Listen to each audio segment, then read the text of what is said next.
I never thought a simple decision, moving to Seattle with my best friend, would lead to a decade of tragedy. When you're young, you think that all it takes is a new place, a new job, and a little courage to start over. I used to believe that too. My college best friend Lily and I packed our bags and left sleepy central Idaho for Seattle, believing that this was where doors would open. We rented a small run-down apartment with a balcony overlooking Fremont Street, just romantic enough for me to imagine our future. But 6 months later, Lily got an offer from a big interior design firm back home. It was her dream job, and I encouraged her to take it, though it hurt.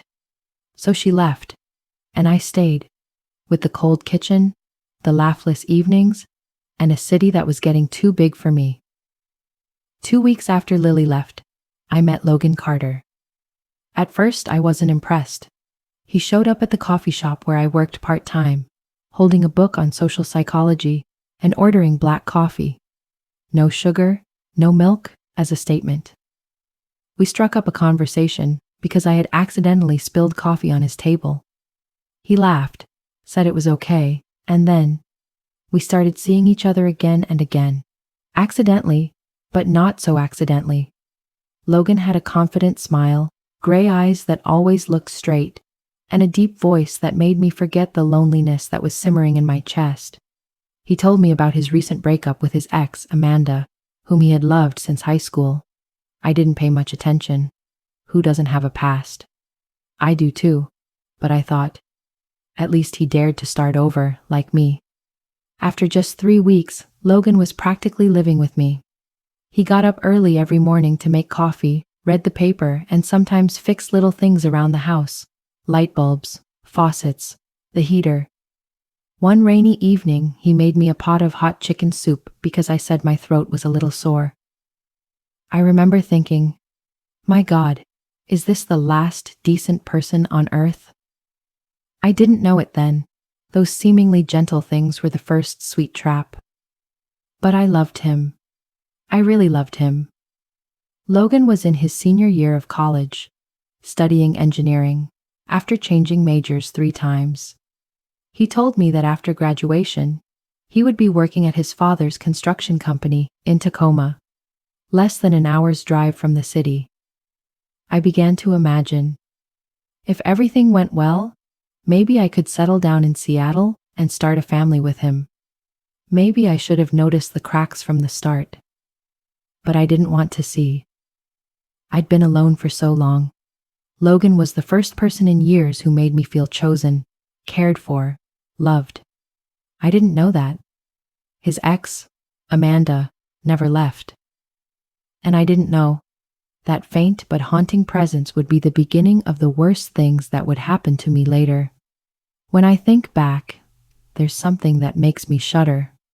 Amanda never disappeared from Logan's life in the first place. She just took a back seat, waiting for her chance to come back to the front stage.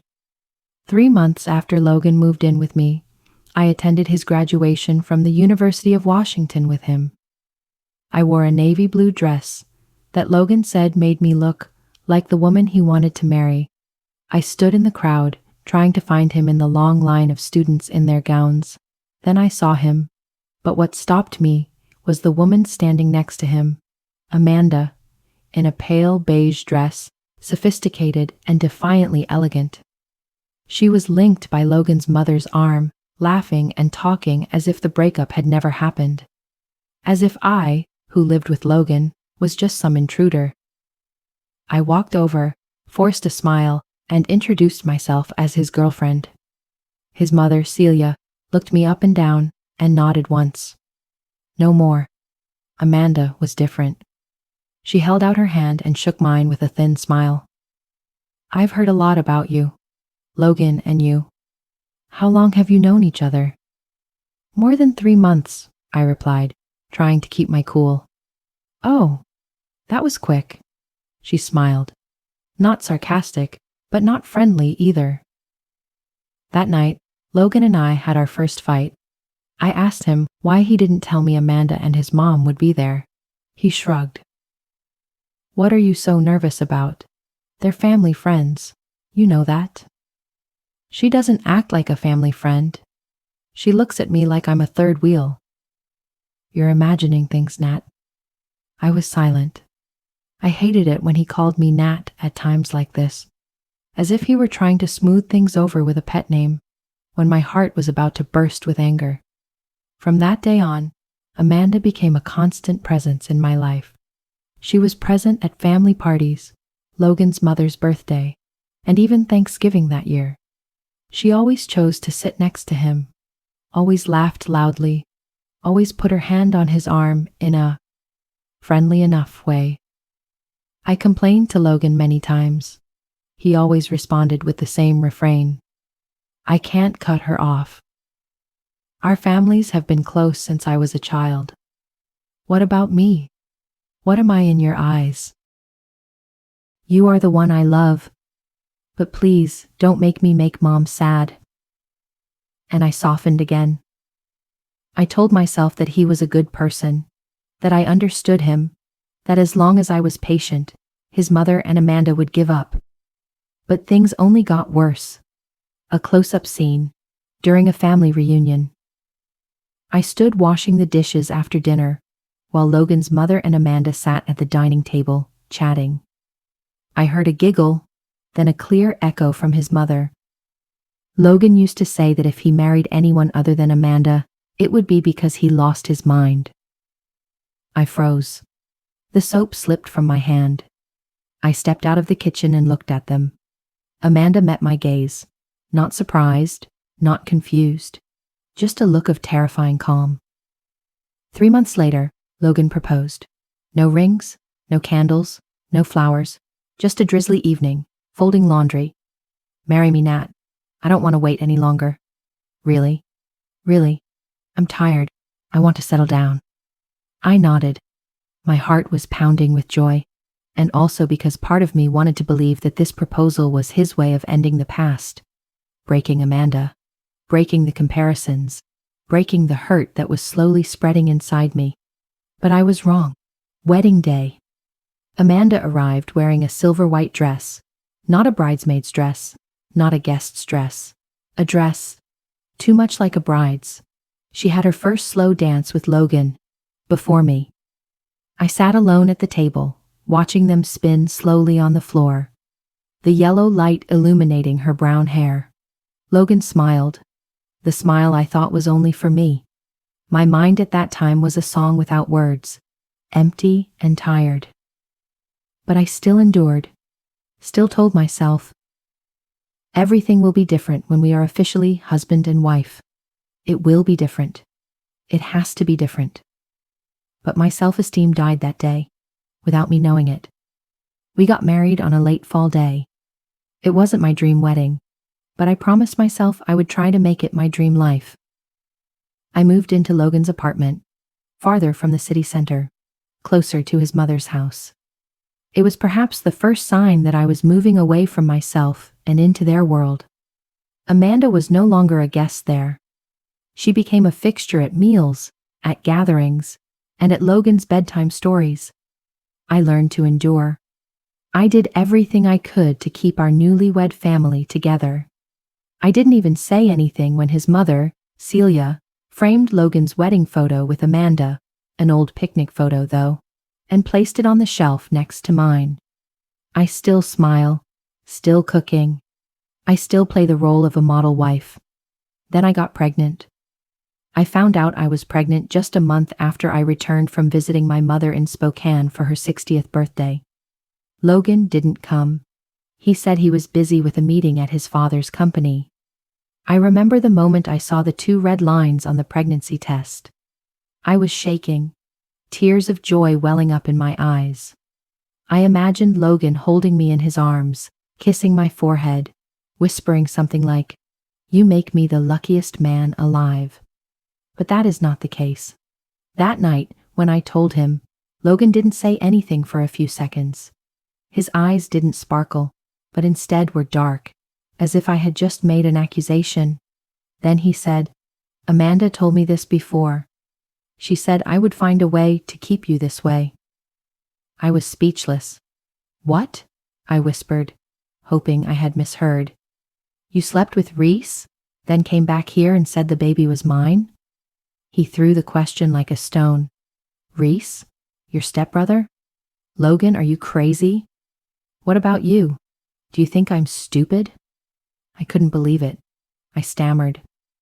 Logan, Reese and I are brothers. We've always been like twins. I've never... So why did Amanda say? Because she hates me. She always hated me. Amanda has no reason to make things up. And what reason do you have to trust her more than your wife? He was silent. The answer lay in his eyes.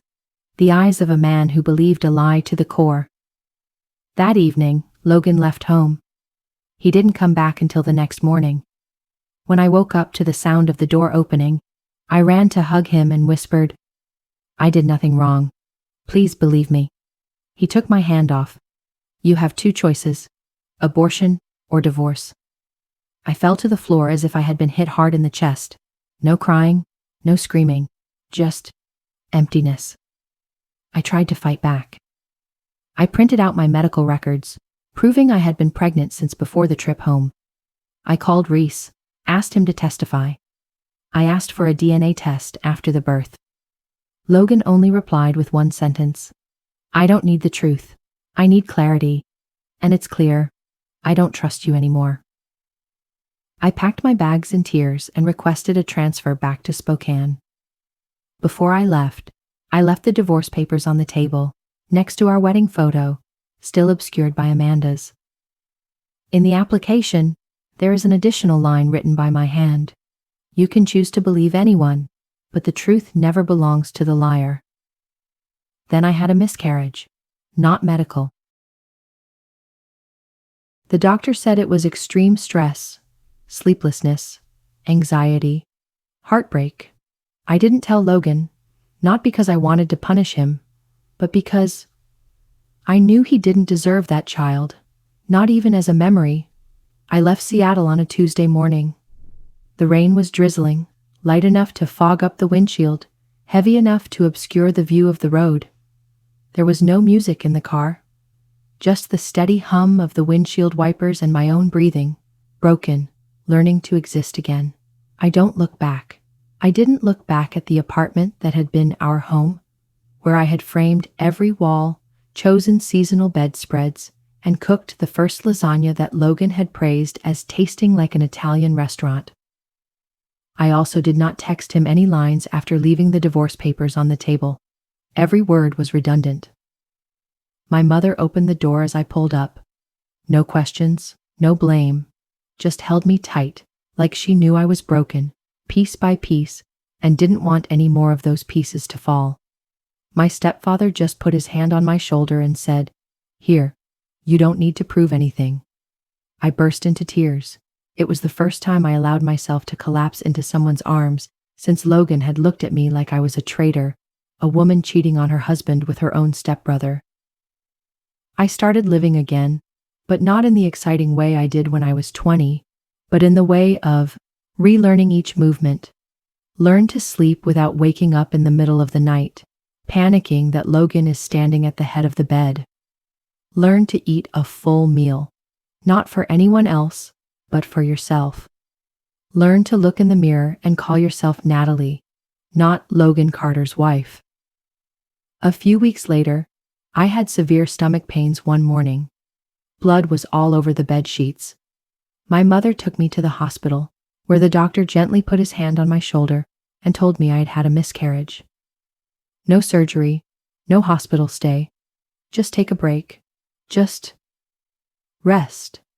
As if I could just put this pain on my pillow and sleep. I didn't call Logan. I didn't email. I didn't tell my mutual friends. No one I was really close to anymore after he spread the word that I was cheating on him with my stepbrother and pregnant with a child that wasn't his.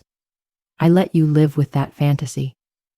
Because I no longer have the strength to correct someone who stubbornly chooses to believe lies. The divorce was surprisingly quick. His mother, Celia, had insisted that I sign a prenuptial agreement. At the time, I felt insulted. Now I am grateful. No joint assets, no disputes, no custody claims, because he signed away all rights to the child before it was born. I signed the divorce papers quietly at the Spokane attorney's office. When I finished, I put the pen down, not crying, only one thought in my head. And that's it. A chapter torn away. No more we, no more my dear, no more from now on. For the first month after the miscarriage, I only left my room to eat and shower.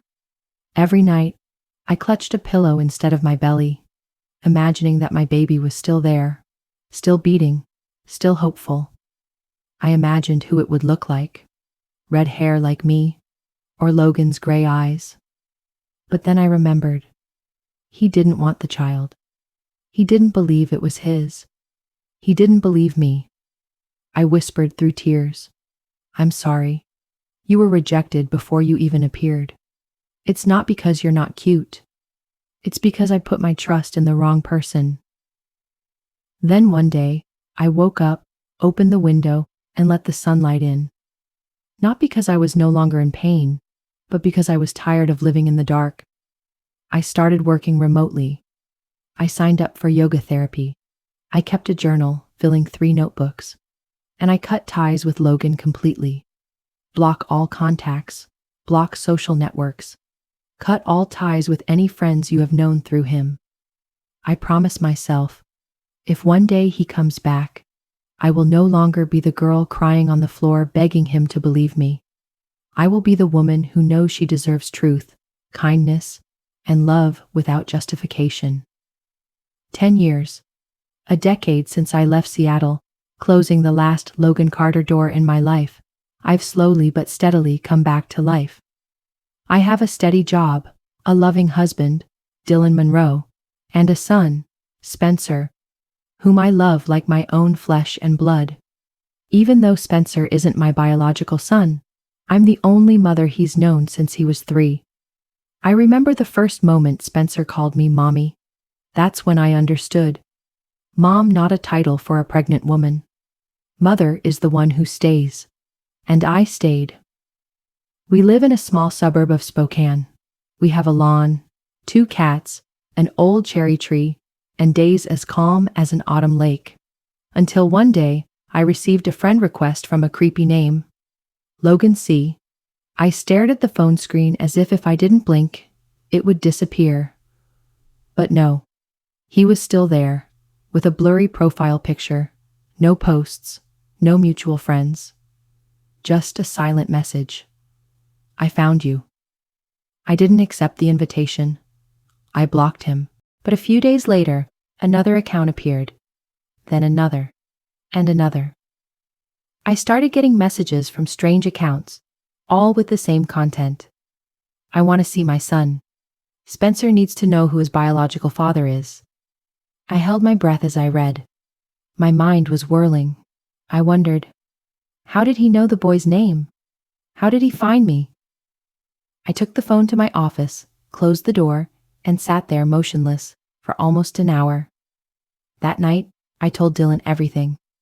I trembled as I spoke, afraid that my hidden past would become a rift in my current marriage. Remember when I said we were married before? I began. He nodded. Yeah, I said it didn't end well. My ex-husband, Logan, was the one who abandoned me when I was pregnant. I choked up, but continued. He believed his ex that the child wasn't his. He pressured me to get an abortion or a divorce. I left. I lost the child. I never contacted him again, until now. Dylan didn't ask me why I kept this a secret. He didn't blame me. He just took my hand, tightly, and said, I'm here. Even if your past comes knocking on your door, I'll be the one standing in front of it. I cried. For the first time in years, I cried not because of the pain, but because I knew I was no longer alone. But the story doesn't stop there. Logan started looking at my LinkedIn profile, the one platform I forgot to block. Shortly after, I received a short email. Natalie, I know I was wrong. I need to see my son. I want to make it right. Please. I did not answer. He sent more emails. Each time the subject was the same. Parenthood. I can't live without seeing my son. He has a right to know the truth. I wanted to scream at him. What is the truth, Logan? That you gave up on me? That you chose to believe a liar over the woman who bore you? But I don't reply. I delete. I block. I report. I thought it would be over if I kept quiet long enough. I was wrong. One Saturday morning, as I was making coffee, Dylan walked in through the front door, his face pale. Are you sure you blocked all of his accounts? Yes, why? Because someone sent a letter, no recipient, no sender, and I thought you should read it. Inside the envelope was a photo of Spencer playing basketball in his backyard. Long shot, but clearly from outside the fence. I felt my blood run cold. I looked at Dylan, and I knew from the look in his eyes that fear had crossed the boundaries of the past. We called the police. They said there was nothing to charge, no direct threats, no trespassing, no harm. I put my head down on the table and choked. So, we have to wait until he does something worse before we get protected? No one answered me. There was only the ticking of the clock, as if counting down to something much worse that was really about to happen. I went to my mother's house like I did every Saturday morning. It had been the same routine for years. Spencer had been sleeping over at a friend's house since Friday night. So this time, I went alone. I didn't think anything unusual. The sun had just risen above the trees, and dew was still on the grass. I had brought my mother's favorite waffles, and all I could think about was drinking tea with her, listening to the radio, and helping her check her medical records. I didn't notice the black SUV parked across the street, didn't notice the man sitting in the car, facing the window like a statue, until I turned off the car, opened the door, and got out. He also opened the car door. Logan. I stood there, breathless for a few seconds. His face was thinner, his hair had a few silver strands, but his eyes were still the same, the eyes that had once coldly called me a traitor. My heart pounded in my chest, not from fear, but from something else, anger. The fire has been smoldering for 10 years, and now it's about to burn everything down. He walked toward me slowly, as if this were an emotional reunion. I took a half step back, clasping my hands. Natalie. His voice was soft, low, full of calculation. What are you doing here? I interrupted. I just want to see my son. I laughed, a dry, bitter laugh. The older brothers each have a child, but they select it. I don't know. I was tricked. Amanda said. Amanda? I shouted. You dare mention her name? After everything? I walked up and pointed at his chest. You trusted her more than your wife. You rejected your child. You abandoned me when I needed you most. And now, after 10 years, you think you have the right to show up and reclaim? I saw Logan step back. He no longer looked like the man in control. He was a broken man, but that brokenness, I didn't care. I continue. Do you know what happened after you left? I lost my baby. To pain, to fear, to betrayal. I lost the baby, Logan. And I didn't tell you, because you didn't deserve to know. Logan blanched. That answer hit him where he wasn't prepared. I looked at him as if I were looking directly at the murderer in my story for the first time. Spencer is not your son. He is my husband Dylan's son. I adopted him. I am his mother, not because of blood, but because I was there when he was sick, when he cried, when he was afraid of the dark. You have no right to that. I didn't realize how loud I was screaming until my mother and stepfather ran out of the house. My mother gasped. What is going on? It's okay, Mom, I said, still staring at Logan. He's leaving. My stepfather looked at Logan coldly. You better go before I call the police. Logan looked at me again, but this time there was no anger, no hope. There was only an empty space in his eyes, as empty as the chair he had left in my life. He turned around, got in the car, left. I stood there, my heart pounding. My mother put her hand on my shoulder. Are you okay? I don't know, I just nodded. But in my heart, I knew. A door I locked for 10 years just broke down. I turned back into the house, but my mind could not leave the haunting. Is this just the end? Or the beginning of another nightmare? I thought, after the confrontation at my mother's house, Logan would disappear like a nightmare that had just been awakened and immediately fade away. I was so naive. 3 days later, I saw the black SUV again. This time, parked on the corner near my house.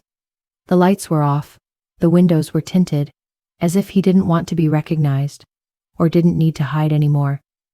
I squeezed Dylan's hand and pointed out the living room window. He stood up and walked toward me, his shoulders tense. It's him, isn't it? I'm not sure, but my heart knows. For the first time, I couldn't sleep. I heard every little sound. A cat scratching at the door, the wind blowing through the window, a tree branch rustling against the roof. Each sound became a reminder. He is out there. We called the police. A young cop named Adam came to the house, took a statement, and looked at the photos we had taken of the SUV. He nodded, but his eyes were full of concern. Ms. Monroe, I understand your concern, but he has not trespassed, has not made any direct threats, has not done anything illegal under the law. When is enough? When he kidnaps my child? When he sneaks into the bedroom? I'm so sorry. We couldn't act first. I dropped my arms. It felt like I'd shouted into an empty cave and gotten a meaningless echo. We started to defend ourselves. Buy security camera. Send Logan's picture to neighbors. Tell them to let you know if they see him. Update with Spencer School. I went to see the principal, in person. The office was small, the fluorescent lights blinding me. I sat up straight, my voice stiff with fear. I want to make sure no one is allowed to pick up Spencer except me, Dylan, or Ms. Patterson, our neighbor and teacher here. What happened? A dangerous person is trying to get close to the boy. I didn't say my name, but the principal's eyes changed. She nodded, took out a special form that noted who was not allowed to approach the students. I signed it, my hand shaking slightly. Every morning when I take Spencer to school, I look around the parking lot 2 or 3 times. When he walks through the gate, I start the car. Spencer, the carefree kid who still wants to bring a dinosaur lunchbox, has no idea that the outside world is waiting to suffocate his small sense of security. I kiss my child's forehead every morning, whispering to myself, I will protect you, even if I have to go back to hell, just to keep you in this little paradise. Then one day, I saw him. In the schoolyard, the black SUV was farther away, but from there he could see the kids playing soccer, and Spencer, with his fiery red hair and the loudest laugh on the field, was the most obvious target. I didn't think. I called Dylan right away, then called the police. This time they sent someone, but as before, they couldn't catch Logan. He was gone before they arrived, leaving a vague silhouette in the security camera. That night, I sat with Dylan in the kitchen. No lights, just the light from the refrigerator reflecting off the floor. I'm sorry, I said. For what? Because your past is hurting this family. Dylan looked at me, his voice soft but firm. Natalie, you didn't bring the ghost back. He came to you. And we will not let him take anything away anymore. I nodded. But deep down I knew. This was just the beginning. Logan hadn't come here to apologize. He'd come because he believed something was still his. And people like that will not stop unless stopped by the force of truth and law. We knew it wouldn't stop at a parked car and a few furtive glances.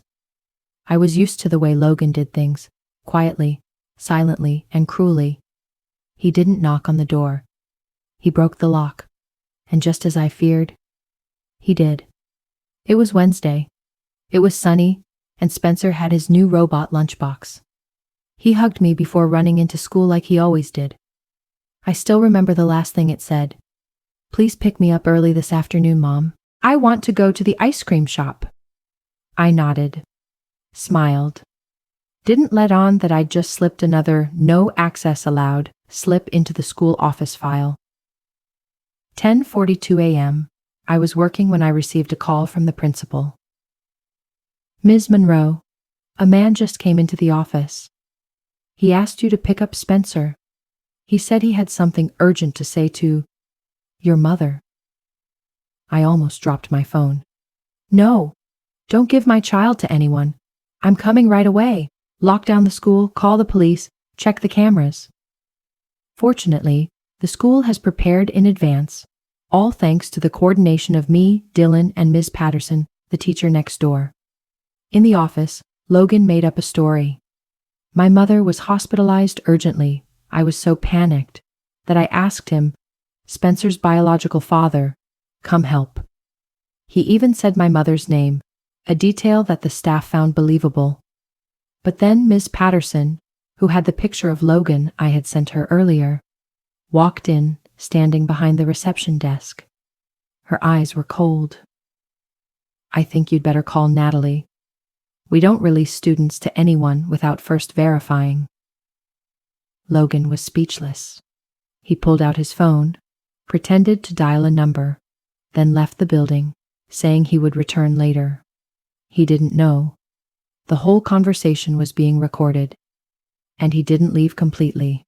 The schoolyard camera clearly recorded. Logan got out of the car, sitting in car with sunglasses waiting for students to leave school. That's when the police arrived, just as the principal and I had planned. They surrounded his car. When they opened the door, they found 2 one-way tickets to Nevada. A powerful sedative, prescribed but not named Spencer. A small bag with children's clothes. Logan was handcuffed on the spot. His face was white. He didn't resist, not because he was sorry, but because he thinks he is still right. In the afternoon, I picked up Spencer like every day. But this time, I held his hand tighter, watching him walk out the school gate in his uniform, slightly wrinkled from playing. Mom, why is there a policeman at school today? I bent down and stroked my child's head. Because an adult did something wrong, and they came to make sure you were safe. Spencer nodded, not asking any more questions. He held my hand, happily telling me about the robot in the lunchbox. As for me, I was just grateful, because today, my child still with me, Logan, was arrested on charges of child kidnapping conspiracy, juvenile endangerment, infringement of property, and intentional deception of state agencies. The police said he would be held until trial. And I breathed out the first breath in weeks with a sense of relief I had never felt before.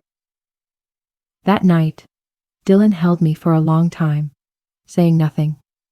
I whispered, "Do you know what the scariest thing is?" "What's up?"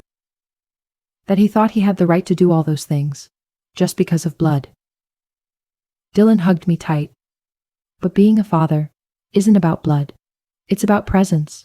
It's about protection. It's about love. You know that best. I nodded, tears falling onto his hand. And for the first time, I truly believed the nightmare was fading away. Spokane Courthouse. Cold fall. Maple trees outside the door yellowed. I sat in the waiting chair with cold hands, but my back was straight, my eyes fixed on the courtroom door. It's time for the truth to be put on the table. Logan was led in, wearing an orange prison jumpsuit, his hands cuffed, his gait no longer as arrogant as before. He glanced at me, but I didn't look back. I've been preparing for this day almost my entire second life. My life after Logan. The evidence is clearly presented. Video recorded at school. He claimed to be Spencer's biological father and made up a story about my mother being hospitalized. Airline tickets and sedation in his car. A clear sign of an organized kidnapping plot.